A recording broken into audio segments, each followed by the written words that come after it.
আসসালামু আলাইকুম। আমরা জানব জাতীয় পুরস্কার থেকে গুরুত্বপূর্ণ প্রশ্ন উত্তর, যেগুলো প্রাইমারি, বিসিএস ও অন্যান্য কম্পিটিটিভ এক্সামের জন্য খুবই গুরুত্বপূর্ণ। চ্যানেলটি সাবস্ক্রাইব করে সাথেই থাকুন। বাংলাদেশের সর্বোচ্চ রাষ্ট্রীয় পুরস্কার বা পদকের নাম হচ্ছে স্বাধীনতা পুরস্কার। বাংলাদেশের মুক্তিযুদ্ধে অবদানের জন্য সর্বোচ্চ রাষ্ট্রীয় খেতাব বা পদকের নাম হচ্ছে বীরশ্রেষ্ঠ। বাংলাদেশের সর্বোচ্চ রাষ্ট্রীয় পুরস্কার হচ্ছে স্বাধীনতা পুরস্কার, আর পদক হচ্ছে বীরশ্রেষ্ঠ। বাংলাদেশের সর্বোচ্চ সাহিত্য পুরস্কার বাংলা একাডেমি পুরস্কার। বাংলা একাডেমি সাহিত্য পুরস্কার প্রবর্তিত হয় 1960 সাল থেকে।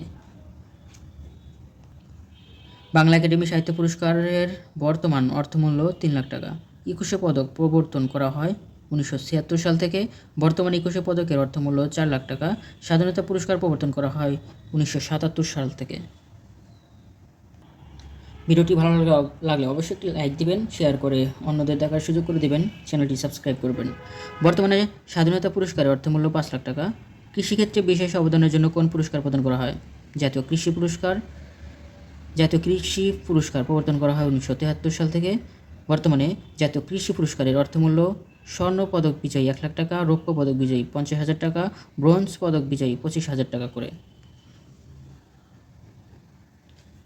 আগামীতে আমরা বাংলাদেশের খেলাধুলা সম্পর্কে কিছু গুরুত্বপূর্ণ তথ্য জানবো। সে পর্যন্ত সবাই ভালো থাকুন, চ্যানেলটি সাবস্ক্রাইব করে সাথে থাকুন।